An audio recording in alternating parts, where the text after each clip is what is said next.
ఓం శ్రీ సాయిరామ్. సత్యసాయి మహిమా ఝరికి స్వాగతం. సాయి భగవానుడు చేసే అత్యద్భుతమైన లీలలు ఊహించను అసాధ్యమైనవి. ఆ లీలలు యథార్థాలని వానిని గురించి చెప్పే భక్తులకు అండదండగా ఉండి స్వామి రుజువు చేస్తుంటారు. అదే స్వామివారు భక్తులకు అందించే భరోసా. ఒక శివరాత్రి పర్వదినాన కస్తూరి గారు, జాన్ హిస్లాప్ మరికొందరు భక్తులతో కలిసి స్వామివారు మైసూరు బయలుదేరతారు. మైసూరుకు 80 మైళ్ళ దూరంలో ఉండే అడవికి చేరగానే స్వామివారు వెనుక కార్లలో వస్తున్న భక్తుల కోసం ఆగి అడవిలో కారు ఆపమని అక్కడ దిగుతారు. స్వామివారితో కస్తూరి గారు, హిస్లాప్ గారు ఉంటారు. స్వామి క్రిందకు దిగి నేల మీద ఒక గడ్డి పరక పెరికి దాన్ని 2 చివరలు తుంచుతారు. మరొక గడ్డి పరకను పెరికి దాన్ని అడ్డంగా పెట్టి తాడు కడతారు.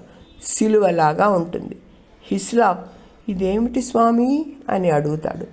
స్వామి, ఇది సిలువ అంటారు. మరి అది తనకి ఇస్తారేమో అని హిస్లాప్ చేతులు చాస్తాడు. గడ్డితో చేసిన సిలువైనా అది స్వామివారి చేతుల్లోంచి వస్తే అమూల్యం కదా అని అతని ఆశ.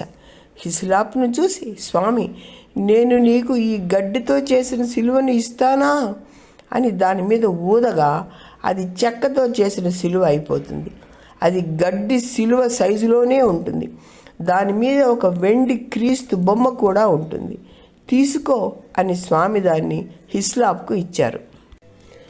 చూడు హిస్లాప్, క్రీస్తుని సిలువ వేసిన సిలువ ఏ చెక్కతో చేశారో అదే చెక్కతో ఇది చేయబడింది.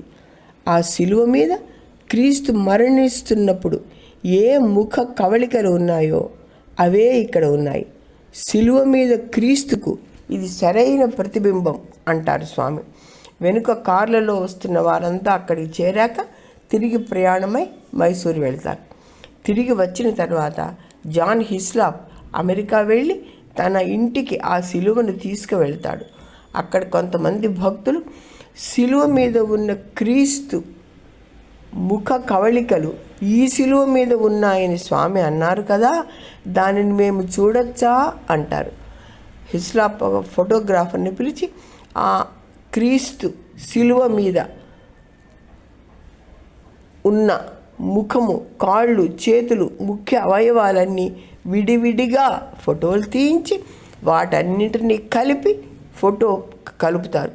వాటన్నింటినీ కలిపి తీసిన ఆ పెద్ద ఫోటోగ్రాఫ్ తయారు చేశాక ఆ ఫోటోలో చూస్తే చిత్రహింసలు పెట్టినప్పుడు క్రీస్తు శరీరం చెమట పట్టి ఉండటం, ముఖంలో బాధా గుర్తులు, ముఖం మీద స్వేద బిందువులు, నోటి నుండి నురుగులు వెలువడటం అన్నీ కూడా స్పష్టంగా కనిపిస్తాయి.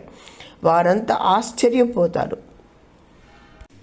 ఆ ఫోటోను అందరూ చూస్తున్నప్పుడు ఆ ఇంటి కిటికీ తలుపులు బద్దలు కొడుతున్నట్లుగా దడదడదడా శబ్దం వచ్చి పెను గాలులతో కూడిన పెద్ద తుఫాన్ వస్తుంది.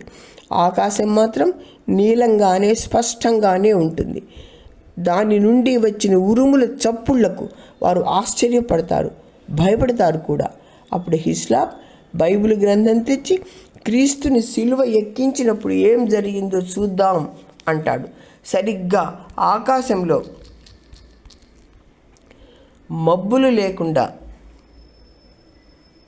అలాగే తుఫాన్ వచ్చినట్లుగా అక్కడ రాసి ఉండడం చదువుతాడు. అంతా ఆశ్చర్యపోతారు. హిస్లాప్ ఆ తర్వాత ఒకసారి ఆ సిలువను గురించి స్వామి చెప్పిన విషయాలు తమకు చెప్పమని ఆయన్ను మరొక ఊరిలో భక్తులు అడిగినప్పుడు హిస్లాప్ మళ్ళీ ఆ విషయాలు చెప్తుండగా మబ్బులు లేని ఆకాశం నుండి ఉరుములు, మెరుపులు, తుఫాను వస్తుంది. అప్పుడు అక్కడ సిలువ లేదు, స్వామి పటము లేదు. హిస్లాప్ కేవలం ఆ కథను మాత్రమే చెప్తున్నాడు, అంతే. ఎక్కడెక్కడ స్వామి చెప్పిన కథ చెప్పబడినా వారి లీల అక్కడ ఖచ్చితంగా కనిపిస్తుంది. ప్రతి చోట స్వామి నేను ఉన్నాను అని రుజువు చేస్తారు. హిస్లాప్ చెప్పేది సరైనదే అని నిరూపించడం కోసం ఎల్ సాల్వడార్లో హిస్లాప్ మళ్ళీ ఆ కథను చెప్తుండగా ఆకాశంలో మళ్ళీ అలాగే ఉరుములు, మెరుపులు వస్తాయి. అంటే స్వామి భక్త జనుల హృదయ నివాసి, వారి వెంట జంట ఉంటారు. వారి మాటలను యథార్థాలని నిరూపిస్తారు. జై సాయిరాం.